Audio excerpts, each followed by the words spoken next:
नमस्कार, मैं हूं संजय शर्मा। आप देख रहे हैं 4 PM न्यूज नेटवर्क। प्रधानमंत्री जब सदन में बोलने आए तो मुझे उम्मीद थी कि वो राहुल गांधी के भाषणों का बहुत तीखा जवाब देंगे। भक्त लोग कह रहे थे कि देखते ना राहुल गांधी को धो देंगे। सब लोग मान भी रहे थे कि प्रधानमंत्री बहुत अच्छे वक्ता हैं, वो बोलेंगे भी ऐसा। लेकिन जब प्रधानमंत्री बोलने शुरू हुए तो मैं शॉक्ड हो गया कि क्या हो गया है प्रधानमंत्री जी को। इतना उदासीन भाषण। शबनम, शोले की पिक्चर की शबनम मौसी, बच्चों की कहानियां, पता नहीं क्या क्या बोल रहे थे प्रधानमंत्री। कहीं का रीट, कहीं का रोड़ा, भानुमति ने कुनबा जोड़ा। वही रटी रटाई बातें। कोई भी ढंग का जवाब, कोई भी तीखा जवाब, कोई भी कड़ा जवाब प्रधानमंत्री अपने भाषण में दे नहीं पाए। हमारे यहाँ जोशी हैं राजीव नारायण शर्मा, वो आते हैं, प्रोग्राम करते हैं। जब प्रधानमंत्री ने शपथ ली थी उस समय उन्होंने कहा था कि इतने अशुभ काल में शपथ ली गई है कि देश को प्राकृतिक आपदाएं झेलनी पड़ेंगी। प्रधानमंत्री जब शपथ ले रहे थे तो उस समय जम्मू कश्मीर में तीर्थ यात्रियों की बस पर आतंकी हमला हो गया, 10-11 लोग मर गए। और जब तीसरी बार प्रधानमंत्री के रूप में वो हाउस में बोलने आए तो पता चला कि हाथरस में 100 से ज्यादा लोग मर गए। एक सत्संग में लौट के आ रहे थे, उनकी डेथ हो गई। मुझे लगा कि ये वाकई में क्या ज्योतिषी की बात है, ये अशुभ काल है। और जब से प्रधानमंत्री ने शपथ लिया, रोज कोई ना कोई देश में एक बड़ा हादसा हो रहा है। मैं रोज शो करता हूँ अभय दुबे जी के साथ, जाने माने पत्रकार हैं, एबीपी चैनल पे आते हैं, बहुत अच्छी किताबें लिखी हैं, बहुत बड़े पत्रकार हैं। मैंने उनसे पूछा, ये सब कारण पूछे कि प्रधानमंत्री इतने डिप्रेशन में क्यों है, प्रधानमंत्री इतने उदास क्यों हैं, प्रधानमंत्री इतने परेशान क्यों हैं। और ऐसे ही रहेगा तो क्या 5 साल तक प्रधानमंत्री राहुल गांधी के ऐसे ही हमले झेलते रहेंगे। बहुत तार्किक बातचीत है आज मेरी अभय दुबे जी के साथ। ले चलता हूँ आपको उनके पास। उससे पहले रिक्वेस्ट है, चैनल को ज्वाइन कीजिएगा, सब्सक्राइब करिएगा। चलते हैं अभय दुबे जी के पास। 4 PM न्यूज नेटवर्क में स्वागत है अभय दुबे जी आपका। एक कहावत है, खोदा पहाड़ निकली चुईया। कल से इंतजार कर रहे थे कि प्रधानमंत्री का भाषण होगा और राहुल गांधी की वो हवा निकाल देंगे, बड़ा जोशीला भाषण होगा। और भक्तगण जो कह रहे थे कल जवाब दिया जाएगा इसका, कल। लेकिन आज का जो भाषण था वो स्तर से भी खराब था। वो शोले पिक्चर की शबनम मौसी और एक बच्चे की कहानी, 3-3 कहानियां एक बच्चे की, कोई उत्साह नहीं था। और हाउस में जो हंगामा हुआ मणिपुर का लेकर, प्राइम मिनिस्टर पहले तो ऐसे ही बोलने आए, फिर उन्होंने स्पीकर, कान में स्पीकर लगा दिया, आवाज ना जाए बाहर की। प्रधानमंत्री इतने बुझे बुझे, इतने थके थके, इतने परेशान नजर आ रहे थे। और मैं देख रहा था पीछे जो मेंबर ऑफ पार्लियामेंट थे उनकी पार्टी के, पहले पीठ मेज थपथपाते थे और नारे लगाते थे। इस बार वो भी बड़ा फीका फीका था। क्या माना जाए, क्या क्या राहुल गांधी के कल के भाषण का असर था? क्या कल जो जिस तरह सोशल मीडिया पर राहुल गांधी की तारीफें हुई उसका असर था? क्यों आज प्राइम मिनिस्टर ने एक ऐसा भाषण दिया जो उनकी उम्मीदों पे कहीं खरा नहीं उतरता? नहीं संजय जी, मैं आपसे एक प्रति प्रश्न करूंगा, उलट के एक सवाल पूछूंगा। प्रधानमंत्री को कैसा भाषण देना चाहिए था? वो ऐसा ही जोश में भाषण दे सकते हैं जैसा जैसा उन्हें देना आता है। देखिए, इसी तरह का भाषण जब वो अगर 5 साल पहले देते, 2.5 साल पहले देते, 7 साल पहले देते, तो उसकी बड़ी वाहवाही होती, बड़ी तालियां पिटती, अपोजिशन कोने में सहमा हुआ नजर आता। और प्रधानमंत्री अपनी बातें कहकर जो है अपनी पीठ को थपथपाते, उनके सहयोगी मेज मेजें पीटते, तालियां बजाते, मोदी मोदी के नारे लगते, जय श्री राम के नारे लगते, ये सब होता। लेकिन नजारा पूरी तरह बदल गया है। राजनीति एक पूरा चक्र राजनीति का पहिया जो है वो एक पूरा चक्र घूम गई। अब राजनीति उस मुकाम पर आ गई है जहां पर विपक्ष आक्रामक है और सरकार बचाव की मुद्रा में है। ये ये राहुल गांधी का भाषण, उसके मुकाबले आप नरेंद्र मोदी के भाषण को रख के देखिए, आपको केवल यही दिखाई पड़ेगा कि एक आक्रमण हुआ है, उसके मुकाबले कुछ बचाव किया जा रहा है। पूरी स्थिति यह है। नरेंद्र मोदी के भाषण में कोई, मैं भी सुनकर, हालांकि विपक्ष की तरफ से लगातार नारे लगाए जा रहे थे, इसलिए उनका भाषण ठीक से सुनाई भी नहीं पड़ रहा था। यह भी एक बिल्कुल नई बात थी। विपक्ष ने तो नरेंद्र मोदी को देखा जाए तो आप कहेंगे कि बोलने ही नहीं दिया। अच्छा, अब वो जो बोल भी रहे थे तो उसमें वो जो टीवी पे लिखी हुई बातें आती हैं नीचे कि उन्होंने ये कहा, उसके जरिए ज्यादा समझ में आ रही थी बात के दरअसल वो क्या कह रहे हैं। उस लिहाज से उनके पास कहने के लिए कोई नई बात नहीं थी। भारत सरकार का एक विभाग है, directorate of advertising and visual publicity, जिसको डीएवीपी कहते हैं। वो जब टीवी जब नहीं हुआ करता था किसी जमाने में, तो अखबारों को विज्ञापन देने का काम करता था। आज भी अखबारों को विज्ञापन देने का काम करता है डीएवीपी।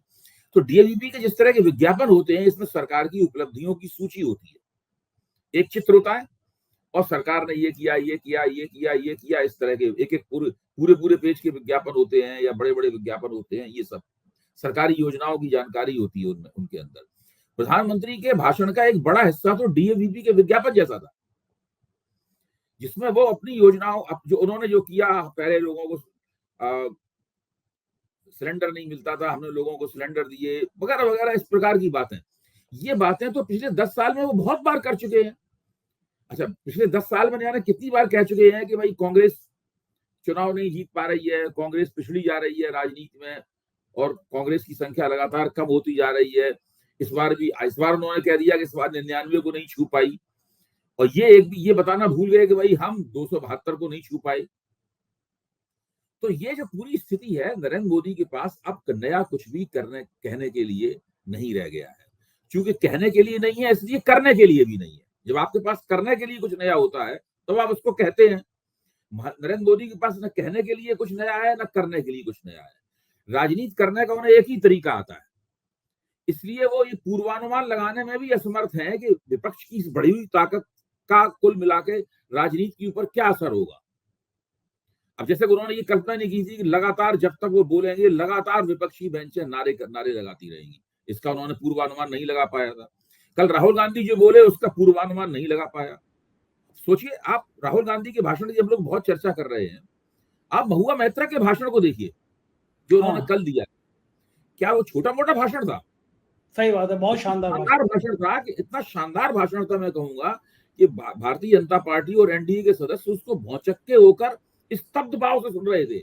उनकी समझ में भी नहीं आ रहा था कि इतना सुंदर भाषण, इतनी अच्छी अंग्रेजी में, इतने प्रभावपूर्ण तरीके से तथ्यों और आंकड़ों के साथ में, बिना महुआ की एक बार भी जबान नहीं फिसली, उन्होंने क्या उड़ाया है भारतीय जनता पार्टी को। अब महुआ मोइत्रा का भाषण भी ऐतिहासिक था, तो सुनने काबिल लेक्चर। राहुल गांधी का तो था ही, उसकी तो हम लोग कल चर्चा करते ही रहे पूरे दिन, 4 PM के मंच पे भी चर्चा हम लोगों ने की। लेकिन महुआ का भाषण तो बहुत अभूतपूर्व भाषण था। उनकी महुआ की इस भाषण के लिए तारीफ की जानी चाहिए। और वो एक अकेला सब पर भारी, एक अकेला कितनों पर भारी, कि उन्होंने कई बार टेक बताई, उन्होंने कहां भारतीय जनता पार्टी हारी और किस तरीके से एक अकेला कितनों पे भारी हुआ। और आज आप कल्याण बनर्जी का भाषण देखिए, वो थोड़ा कॉमिक अंदाज में बोले, थोड़ा उनका अंदाज थोड़ा हंसाने वाला अंदाज था, लेकिन उनके भाषण में भी एक राजनीति जो थी वो अपने चुटीले स्वरूप में मौजूद थी। और नरेंद्र मोदी का ये कहना कि वो बायोलॉजिकल नहीं है, इस बात को तो विपक्षी नेताओं ने गांठ बांध ली है कि वो अपने भाषण में इस बात का जिक्र जरूर करेंगे, नरेंद्र मोदी को याद दिलाएंगे। राहुल गांधी ने भी वही किया, महुआ मित्रा ने भी वही किया, कल्याण बनर्जी ने भी वही किया, सब लोग ये कर रहे हैं लगातार। तो नरेंद्र मोदी की बड़े पैमाने पर विपक्ष द्वारा खिल्ली उड़ाई जा रही है। कभी दूसरी एक और बात है, विपक्ष जो मुद्दे उठा रहा है, अग्निवीर के मुद्दे उठा रहा है विपक्ष, महंगाई के मुद्दे उठा रहा है, बेरोजगारी के मुद्दे उठा रहा है, नीट परीक्षा में पेपर लीक जो हुआ है उसके मुद्दे उठा रहा है।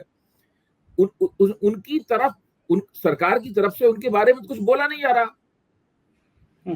मैं ये कहूंगा कि पिछले 23 दिन पुरानी सरकार है।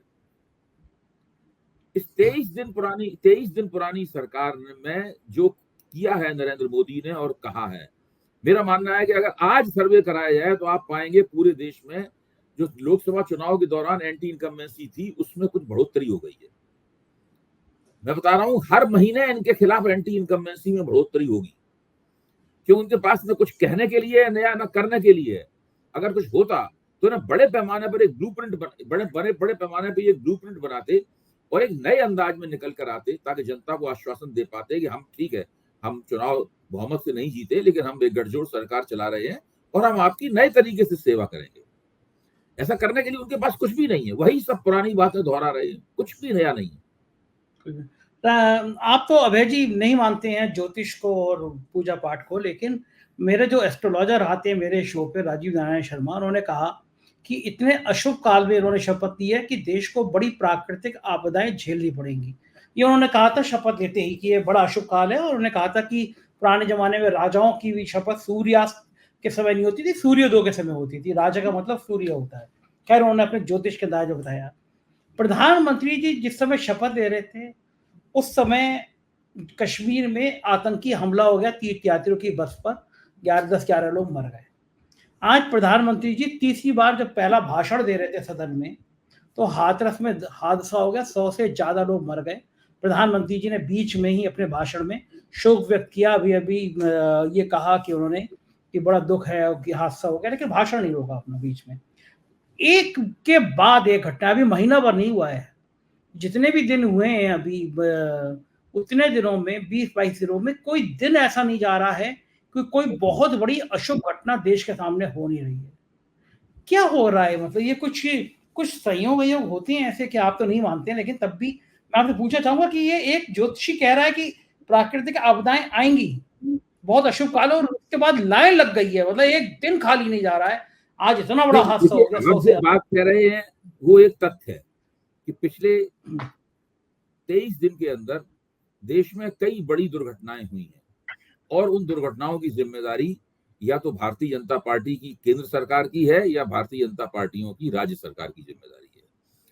पुल गिरे हैं, एयरपोर्ट के टर्मिनल ढह गए हैं, अयोध्या में जो गर्भगृह है उसके अंदर पानी टपकने लगा है, रामपथ की बिल्कुल दुर्गत हुई पड़ी है, वो बिल्कुल सड़क में गड्ढे निकल आए हैं। और बड़े पैमाने पर पिछले 5 वर्ष के अंदर देश में जितना इंफ्रास्ट्रक्चरल फैसिलिटी, जितनी अधसंरचनात्मक सुविधाएं बनाई गई हैं, वो सारी की सारी दरकती हुई दिखाई पड़ रही हैं। इससे विपक्ष को ये इशारा मिलता है कि पिछले 5 साल नरेंद्र मोदी के भ्रष्टाचार के 5 साल के तौर पर भी चिन्हित किए जा सकते हैं। अच्छा, अब सवाल ये है कि क्या इसका शुभ या अशुभ से कोई ताल्लुक है? जाहिर है कि मैं इस योग्य नहीं हूं कि इस बात के ऊपर टिप्पणी कर पाऊं, लेकिन ये जरूर है कि नरेंद्र मोदी की केंद्र सरकार और भाजपा की राज्य सरकारों ने अगर कमर नहीं कसी और अपने प्रशासन का कील कांटा दुरुस्त नहीं किया, तो जनता इन बातों को इसी तरीके से समझेगी जैसे आपके जोशी राजीव नारायण शर्मा जी ने समझाया है उसको।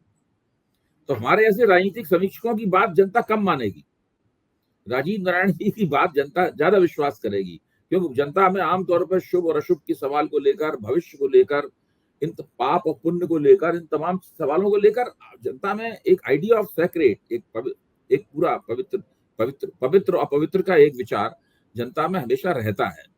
तो ये तो नरेंद्र मोदी को दिखाना है कि वो अपने शासन प्रशासन की खूबियों से इस प्रकार की दुर्घटनाओं का मुकाबला करने लायक कोई बंदोबस्त करें, कोई तैयारी करें। अब देखिए, जो हाथरस की, अभी काफी देर से मैं टीवी पे देख रहा था, जो हाथरस की दुर्घटना हुई है, एक छोटी मोटी दुर्घटना नहीं है। अभी बहुत दिनों तक इसकी चर्चा होगी। इसके अंदर करीबन 150 लोगों के, भास्कर और जागरण की तरफ से जो खबरें आ रही हैं, उससे लगता है कि 125 से 150 लोगों की मृत्यु हुई है। बहुत सारे बच्चे इसमें कुचल के मारे गए हैं, महिलाएं बहुत बड़े पैमाने पर इन लोगों में मरी होंगी। और ये जो गुरु हैं, जो अपने आप को भोले बाबा कहते हैं, इनके कार्यक्रमों में पहले भी इस तरह की घटनाएं होती रही हैं। जो वहां के डिस्ट्रिक्ट मजिस्ट्रेट हैं, जिलाधिकारी हैं, उन्होंने टीवी पे बयान देते हुए ये कहा है कि हमारी जिम्मेदारी केवल बाहर की सुरक्षा व्यवस्था चाक चौबंद रहे इसकी थी। अंदर का जितना भी काम था उसकी सारी की सारी जिम्मेदारी उन्होंने खुद ली थी। जाहिर है कि इस जिम्मेदारी को पूरा नहीं किया गया। अब इसको कैसे पूरा नहीं किया गया और कैसे इतनी बड़ी दुर्घटना हो गई, इसके कारणों का पता लगाना कोई आसान बात नहीं है। उत्तर प्रदेश की सरकार भी मोटे तौर पर ठप पड़ी हुई है आजकल। वो भी बेचारे अपने आप, वो तो सब वहां पे कैसे हारे इसी के लत्याव आपस में हो रहा है। ऐसे माहौल में सरकारें ठीक से चलती नहीं है। अब मुख्यमंत्री जी दौड़धूप, मुख्यमंत्री कुछ मौके पर जाएंगे, उन्होंने सक्रियता कुछ थोड़ी दिखाई है, तो हो सकता है कि अफसर लोग भी कुछ करते हुए नजर आए। लेकिन इस वक्त भारतीय जनता पार्टी की उत्तर प्रदेश की सरकार और साथ में भारतीय जनता पार्टी की केंद्र सरकार चौतरफा संकट का सामना कर रही है। एक तरफ प्राकृतिक दुर्घटनाएं हो रही हैं, दूसरी तरफ सड़कें धंस रही हैं, बिल्डिंगें गिर रही हैं, पुल गिर रहे हैं। बिहार में अभी तक 9 पुल गिर चुके हैं। आप सोचिए, बिहार में 9 पुल गिर चुके हैं बिहार में। हाँ, एयरपोर्ट लोग बिहार के मीम बना रहे हैं कि पानी के बहाव में 9 पुलों ने आत्महत्या कर ली कूद के नदी में। हाँ। तो वो बहुत बुरी स्थिति में सरकार है। एक बहुत बड़ी ट्रेन दुर्घटना हो चुकी है कश्मीर में आतंकवाद संभल नहीं रहा है इन लोगों से, मणिपुर उसी तरह जातीयतावादी हिंसा की आग में धू-धू करके जल रहा है। अमित शाह पूरी तरीके से गृह मंत्री के रूप में पूरी तरीके से विफल हो चुके हैं। अश्विनी वैष्णव रेल मंत्री के तौर पर विफल हो चुके हैं। धर्मेंद्र प्रधान शिक्षा मंत्री के तौर पर विफल हो चुके हैं। ये स्थिति है इस सरकार की, और प्रधानमंत्री वही पुरानी बातें दोहरा रहे हैं, बजाय इसके कुछ वो नया काम करें, कुछ नया काम करते हुए दिखें। खुद भाजपा के समर्थकों की भी मेरे ख्याल से समझ में नहीं आ रहा है कि भाई जो नई परिस्थिति आई है, नया संकट जो आया है, उससे निकलने का क्या कोई रास्ता इन लोगों के सामने है? क्या ये लोग नए तरीके से सोच रहे हैं? क्या इनका दिमाग कुछ पहले के पिछले 10 साल के तजुर्बे से अलग हटकर कुछ काम कर रहा है कि नहीं कर रहा है? ये एक बहुत बड़ा सवाल है। बिल्कुल ठीक है। प्रधानमंत्री को अभी भी बालक बुद्धि, शोले पिक्चर की शबनम मौसी, ये देखिए, सब राहुल गांधी को लगातार कमतर दिखाने में भाजपा की जो ऊर्जा जाती है, उसका नतीजा क्या निकला है? नतीजा निकला है कि राहुल गांधी वास्तव में राष्ट्रीय स्तर के नेता बन गए हैं, और छोटे मोटे नेता नहीं है इस वक्त राहुल गांधी। मैं राहुल गांधी को पसंद करता हूं नहीं करता हूं, इससे कोई फर्क नहीं पड़ता। आप राहुल गांधी के दोस्त हैं या नहीं दोस्त हैं, इससे कोई फर्क नहीं पड़ता। असली बात यह है कि इस देश का बहुत बड़ा हिस्सा, जिसमें उत्तर भारत भी शामिल है, उत्तर प्रदेश भी शामिल है, पंजाब भी शामिल है, पूरा दक्षिण भारत शामिल है, और देश के कई हिस्से शामिल हैं, बंगाल शामिल है, ये तमाम हिस्से राहुल गांधी को नरेंद्र मोदी की टक्कर का नेता मानने लगे हैं।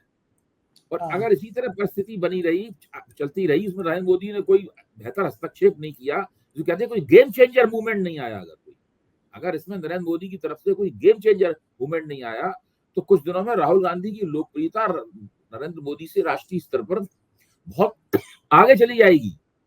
और फिर अगर इंग्लैंड की तर्ज पर, ब्रिटेन की तर्ज पर राहुल गांधी ने खुद को शैडो प्राइम मिनिस्टर बना दिया और एक शैडो कैबिनेट बन गई, तो बिल्कुल लगने ही लगेगा कि नरेंद्र मोदी का विकल्प निकल कर आ गया है सामने। सही बात है, बिल्कुल सही बात है। और ये इस सब चीजों से भी प्रधानमंत्री को समझ में नहीं आ रहा है कि पार्टी के अंदर तैयारी करें लड़ाई की, बाहर तैयारी करें। संसदीय दल की बैठक नहीं हो पा रही है, बीजेपी की, एनडीए की तो हो जा रही है। भाजपा मुझे क्या लगता है, आप ठीक कह रहे हैं, मुझे क्या लगता है कि नरेंद्र मोदी मुख्य तौर पर दो तरह के काम करते हैं। प्रधानमंत्री की हैसियत से दो तरह के काम करते हैं। एक तो वो सारे देश में घूम घूम कर विभिन्न मंचों से भाषण देते हैं, उद्घाटन करते हैं, शिलान्यास करते हैं, ये झंडी दिखाते हैं ट्रेनों को, और हर मौके पर तरह तरह से वो भाषण देते हैं। एक तो टेलीप्रॉम्प्टर पर चीजें लिख दी जाती हैं, और वो वैसे ही भाषण देने में कुशल है, बिना टेलीप्रॉम्प्टर के भी वो अच्छा भाषण दे सकते हैं। एक तो काम ये करते हैं, उनकी नंबर एक जिम्मेदारी ये है। नंबर दो जिम्मेदारी ये है कि वो लगातार सोचते रहते हैं कि कोई धमाकेदार काम किया जाए, जैसे कि नोटबंदी है, मतलब हाँ, कोई बड़ा धमाकेदार काम करने की हमेशा वो पूछते भी रहते हैं अपने साथियों से, यार कोई धमाकेदार चीज बताओ। छोटे मोटे काम करना, बुलेट ट्रेन हो पाए ना हो पाए बात दूसरी है, बुलेट ट्रेन तो ये लगातार ये सोचते रहते हैं। बाकी और सरकार चलाने और तमाम राजनीति की जो व्यवहारिकताएं हैं, संगठन चलाने, इस सब की जिम्मेदारी उन्होंने अमित शाह को दे रखी है। बाकी सारा काम मुझे लगता है अमित शाह करते हैं। नरेंद्र मोदी बीच बीच में उनका मार्गदर्शन करते रहते होंगे, लेकिन बाकी काम वो करते हैं। अच्छा, अमित शाह जी इस चक्कर में हुआ क्या है कि गृह मंत्रालय अपने आप में बहुत बड़ा काम है, और एक ऐसे देश में, जो कितना बड़ा देश है, इसमें हर जगह कहीं ना कहीं हिंसा होती रहती है बड़े पैमाने पर।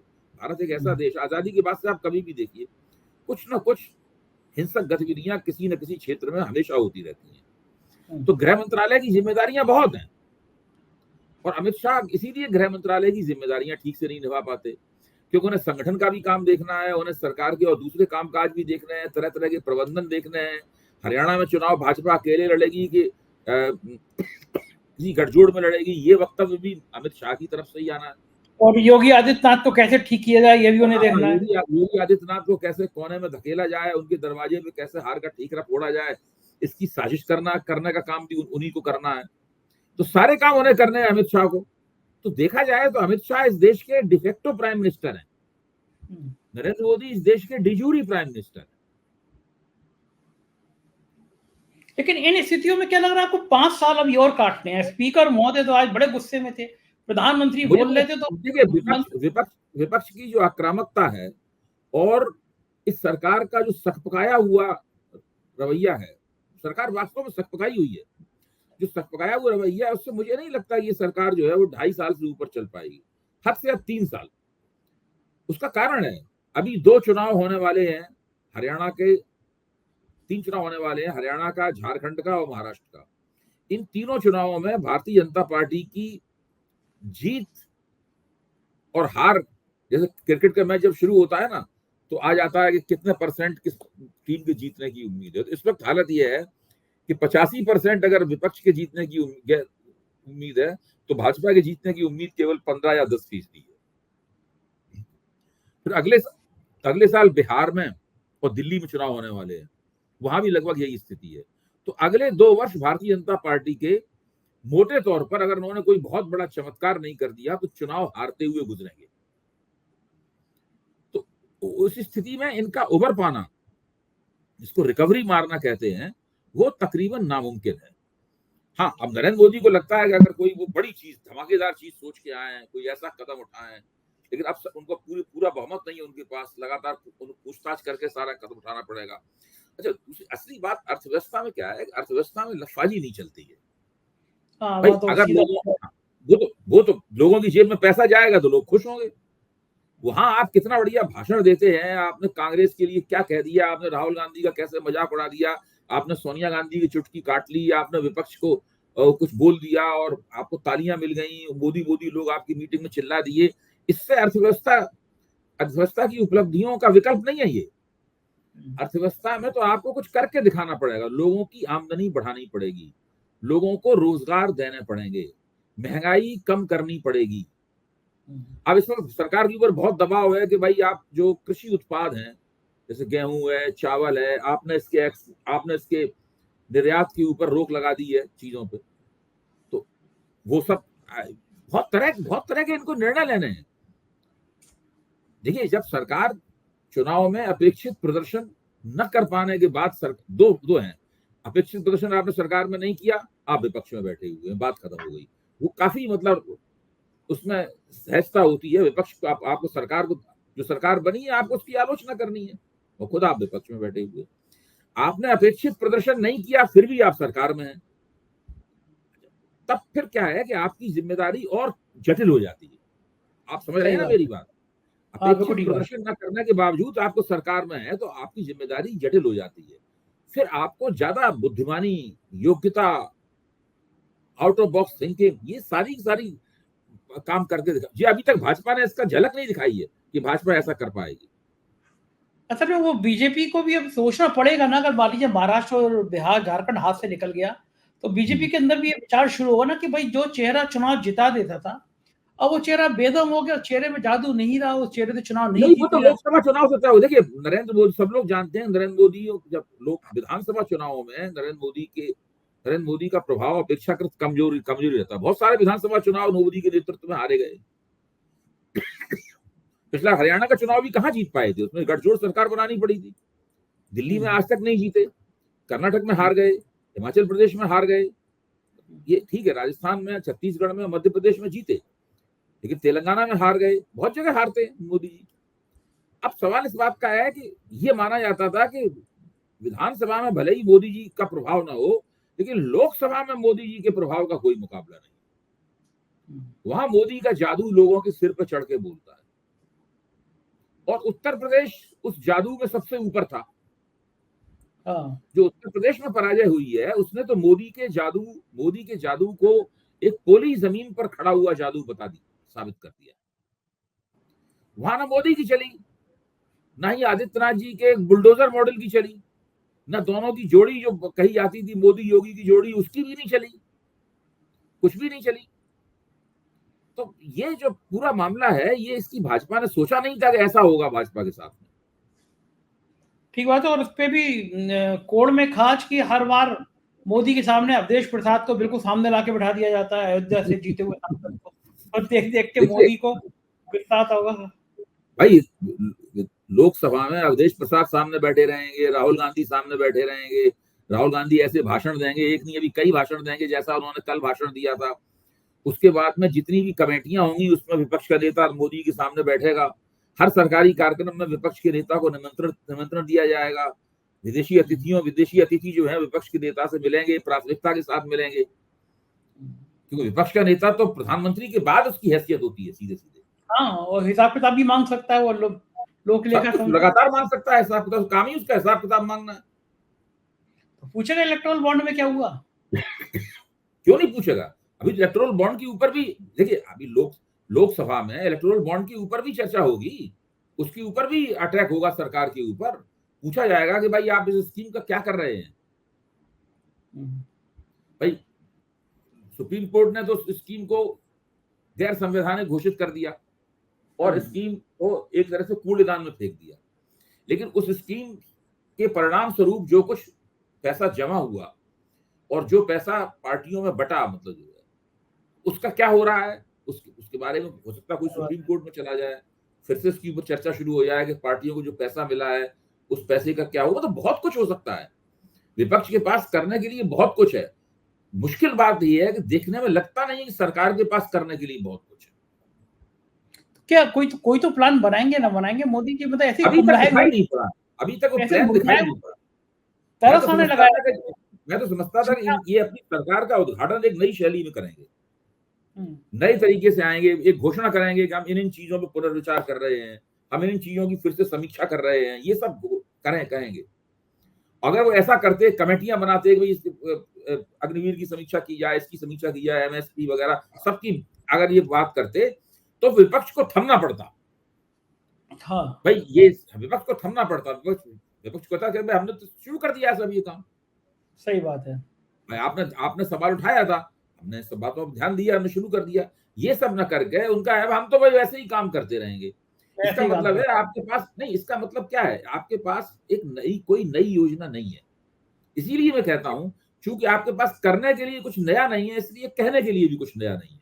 कहने के लिए कुछ देखो, ठीक बात है और निगाह बनी रहेगी। बहुत बहुत शुक्रिया अभय जी, आपने हमें समय दिया, आभार, थैंक यू। ये थे अभय दुबे जी और बता रहे थे ये कि क्या हाल है प्रधानमंत्री का और इतने मायूस क्यों है प्रधानमंत्री। मुझको यकीन है ये चर्चा आपको पसंद आई होगी। अपनी राय से अवगत कराइएगा, चैनल को ज्वाइन और सब्सक्राइब जरूर कीजिएगा। शुक्रिया, थैंक यू।